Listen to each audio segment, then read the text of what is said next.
Taigi norėčiau prisistatyti, mano vardas Jekaterina Nagina, referaliniam versle aš jau 4 metai, prieš tai dirbau finansų vadovę Client Target ir buhalterę. Ir šiandien aš norėčiau pakalbėti, kuom skiriasi referalinis verslas nuo kitų verslų, tai tuoj aš įjungsiu prezentaciją. Kokie mano pasiekimai per 4 metus aš gavau grantą iš kompanijos 15 000, buvau daug keliavusi, tai yra Emiratai, Abu Dabi ir Dubajus, Egiptas, taip pat gimtadieniai kompanijos ir daug privalumų turėjau. Grantą aš išleidau kelionę į Maldyvas su visa savo šeima. Taip, aš tuoj paleisiu prezentaciją, jūs tada man pasakykit, ar matot ar ne.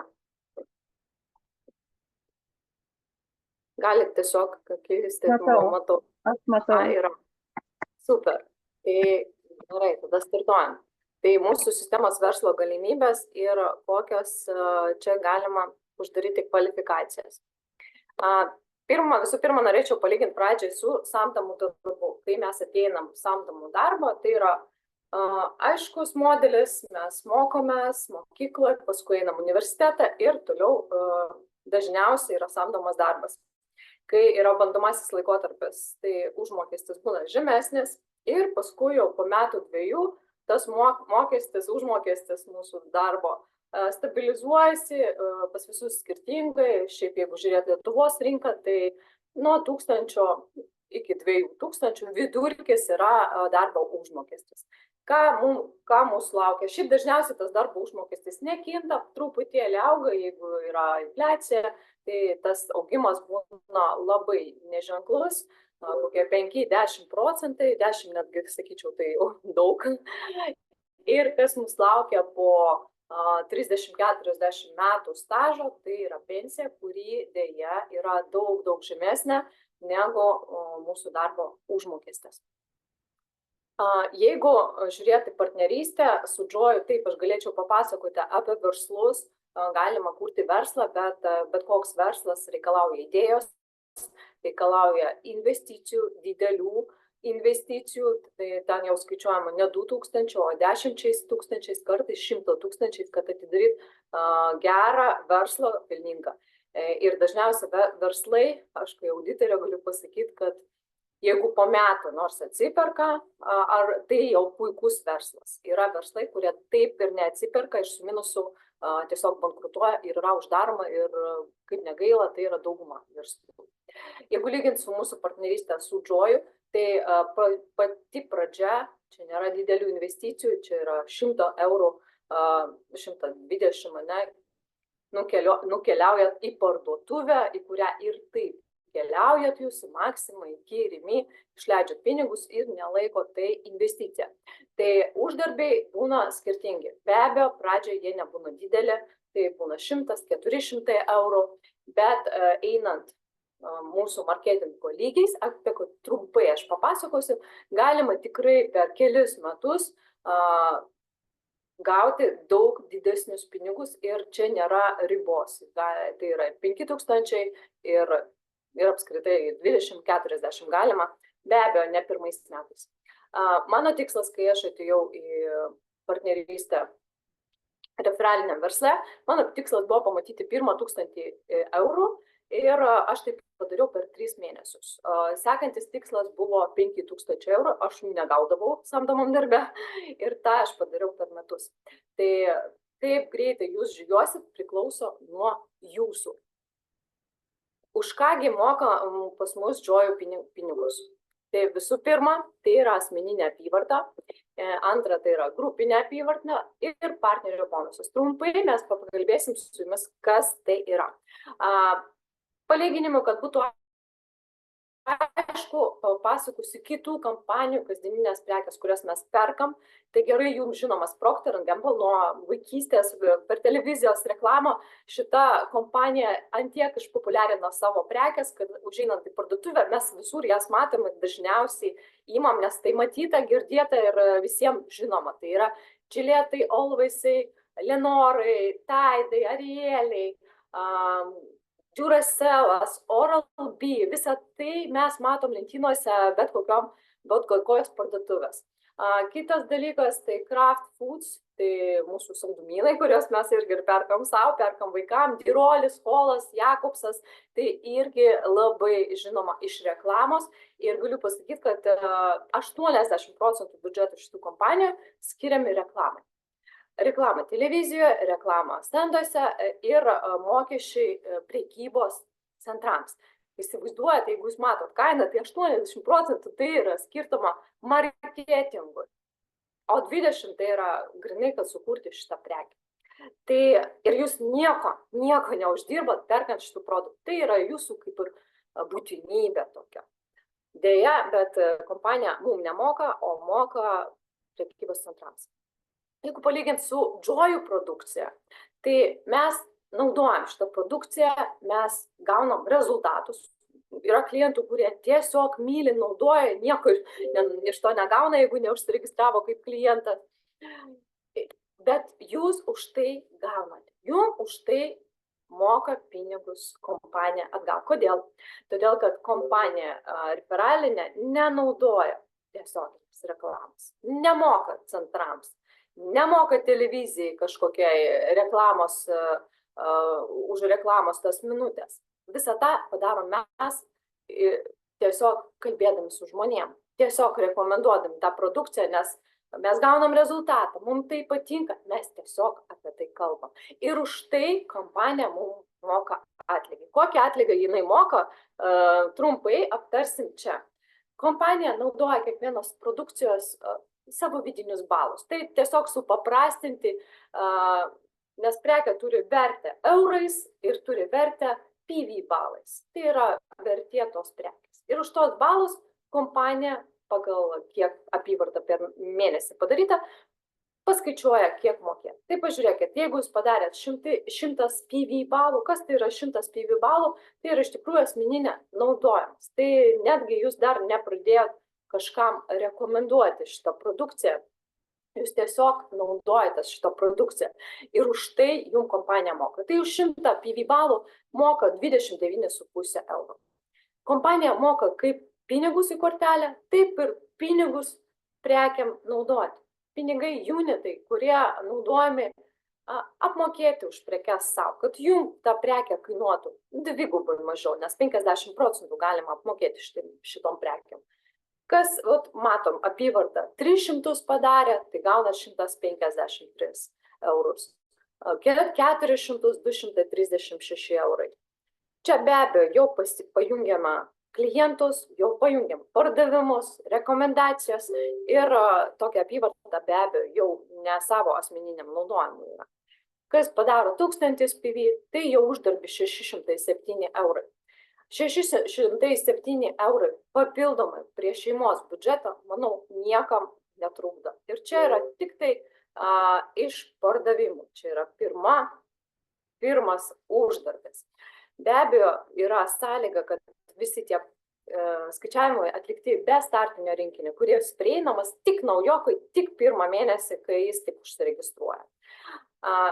Tai kurioj parduotuvėj jum mokės už pirkimus? Žinokit, tokios nežinau nei vienos. Taip yra nuolaidėlės 1%, 2%, iki 5% kažkur aš žinau, bet šiaip, kad tiek mokėtų, tikrai ne. Kas yra asmeninė apyvarta? Asmeninė apyvarta tai tavo pardavimai ir pirkimai. Pirkimai tavo klientų. Čia yra mūsų asortimentas, dėja, kolageną mes jau nebeturim, reikės pakeisti man prezentaciją. Tai yra dalis mūsų asortimento, jis yra daug platesnis ir pastoviai kompanijos papildomas. Tai šiandien bus pristatymas naujo produkto, tai mūsų proteininio botanėlio, kurio mes laukiam jau ilgai nuo pačio, kai mums tik prezentavo jos per kompanijos atidarymą. Važiuojam toliau. Kai tu išsiaiškini darbo instrumentus, tu jau gali pradėti verslą. Pradžiai be abejo mes suprantam, su kuo mes turim reikalą, kas čia per produktas ir jau pradedam kviesti komandą. Už grupinę apyvartą mums atsidaro naujas blokas, už ką moka kompanija. Tai yra už jūsų grupinę apyvartą. Ir koks tai būna užmokestis. Tai va, pažiūrėkit, jeigu jūs turite 3 žmonės, kurie kažką ten suprato, pradėjo naudotis, rekomenduoti, jūs uždarėt pirmą kvalifikaciją, kuri vadinasi junior, tai yra 750 PV, jūs gaunat 200-300 eurų. Tai sviruoja, galite gauti ir daugiau. Jeigu tokių žmonių jau atsiranda daugiau, apie 5, kurie irgi su jumis kažką tai daro, kažką gilinasi, rekomenduoja ir jūsų mėnesinė apyvarta 3000 PV, tai jūs gaunat apie 1000 eurų. Šiaip galiu pasakyti, kad, taip, atsiprašau, kad būna 3000 PV, uždarbis būna nuo 600 eurų iki 1800, čia mano komandoje.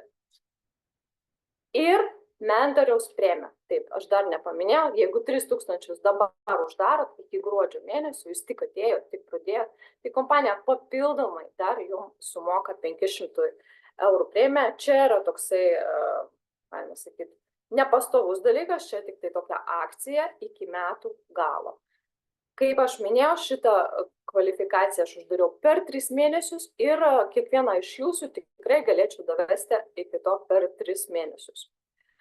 Mentoriaus premija, tai tavo pirma komanda. Tai tie žmonės, kuriuos tu pakvietei į savo komandą, kaip matot. Ne, jūs pradedat rekomenduoti, pasakoti apie verslą, kaip aš jums šiandien, ir pas jūs jungiasi žmonės. Už kiekvieną tokį žmogų jūs gaunat 14 eurų. Kiekvieną mėnesį, kai jis daro minimalią apyvartą.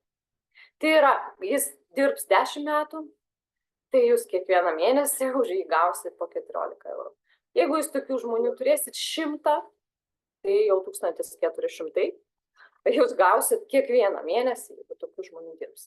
Bet yra dar ir papildoma premija, jeigu tokių žmonių pas jūs nuo 5 žmonių. Tai plus tos 14 eurų jūs gauna dar 50.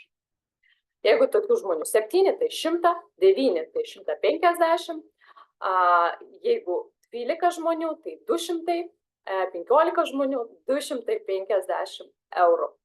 Ir tai yra, paskaičiuojam su jumis, jeigu tokių žmonių yra 5, tai 5 kart 14 yra 70, plus premija 50, tai jau 150 žmonių tik iš partnerio premijų.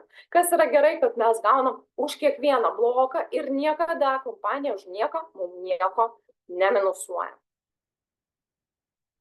Važiuojant toliau. Šiam etapė mes turim jau 3 uždarbo šaltinius, apie kuriuos aš papasakau. Tai asmeninė apyvarta, tai yra grupinė apyvarta ir partneriaus premija. Bet čia dar ne viskas. Kompanija mums pasiruošusi mokėti dar. Tai jūs pradedat savo žmonės apmokinti ir jūsų žmonės tampa jūsų stipriais partneriais. Kas yra stiprus partneris? Iš karto paaiškinsiu, nes skamba labai neaiškiai. Tai yra žmogus, kuris jau uždarė 3000 PV ir jau suprato verslo esmę. Tai jeigu tokių 3 žmonės turit, tai jūs gaunat kas ketvirtį apie 1000-1200 eurų premiją. Nu, pasakysiu, tai labai faina premija, aš ją jau gaudavau 3 metus, kas ketvirtį ir, žinokit, jautiesi, maždaug kaip šitas dėdė. Tai tu jau plauki, turi jau daug pinigų, maždaug toks pojūtis. Bet yra dar ir smagesnė premija. Jeigu tokių žmonių stiprių atsiranda 5, tu jau esi kvalifikacijoje top partneris. Jeigu ją išlaikai 10 mėnesių, tu gauni grantą svajoniai. Kompanija pasiruošusi išpildyti tavo svajonės. Ir tai yra tikrai smagi premija, aš esu ją gavus, mano viena partnerė gavus, aš gavau per 3 metus dirbdama, mano partnerė per 2 metus, šiemet Sabina, jeigu žiūrėt, jinai atsiėmė, tai, man atrodo, gegužę ar balandžio mėnesį atsiėmė grantą svajonį. Jūs galite tapti pirmų jūsų šeimoje, kas perkopia 10 000 algą. Ir manau, kad tai yra labai smagi alternatyva. Ir kaip matot, tai nereikia 10 metų dirbti, tai nereikia laukti 15 metų, kaip samdomam darbe. Aš asmeniškai išdirbau 10 metų ir tikrai negavau jokio granto, nieko panašaus nesu gavusi. Ir jeigu dar 10 uždirbčiau, kažin ar būčiau gavusi, manau, kad ne. Tai, sakyčiau, labai smagus grantas. Be abejo, tai visą galit paskaityti jūsų prisijungime, tai išsamei visas šitas planas, atlygio ir bonusų sistema yra va čia, jūsų asmeniniam kabinete. Jeigu dar nesat prisijungę, tai kreipkitės pas savo mentorių, tikrai užregistruos ir jūs jau galite įeiti ir paskaityti. Tai jinai vadinasi Reward and Bonus System, mes sutrumpinam ją RBS sistema. Viską, apie ką pasakoju, čia yra nuodugniai parašyta. Ir mūsų šitas planas RBS yra dosnus, subalansuotas ir, manau, labai motyvuojantis. Ir čia aš užbaigiau, bet iš tikrųjų čia dar ne viskas. Kai jūs jau pasiekėt kvalifikaciją top 5, tai kompanija su jumis kas mėnesį dalinasi savo pelnu ir duoda kažkur nuo 2 iki 4 procentų nuo visos apyvartos. Galiu pasakyti, kai jau top 5, aš top 5 nesu buvusi, bet esu buvusi top 3 pozicijoje ir galiu pasakyti, kai jau top 5 ir turi didelę apyvartą, tai kompanija duoda apie 2000 vien šitas bonusas sudaro. Tai yra kuo siekti ir šiaip būtų smagu, jeigu jūs parašytumėt, kas iš šito pasiūlymo jums patiko labiausiai. Būtų smagu, jeigu jūs dabar čate apačioje parašytumėt ir aš žinočiau, užrašą aš sustabdau.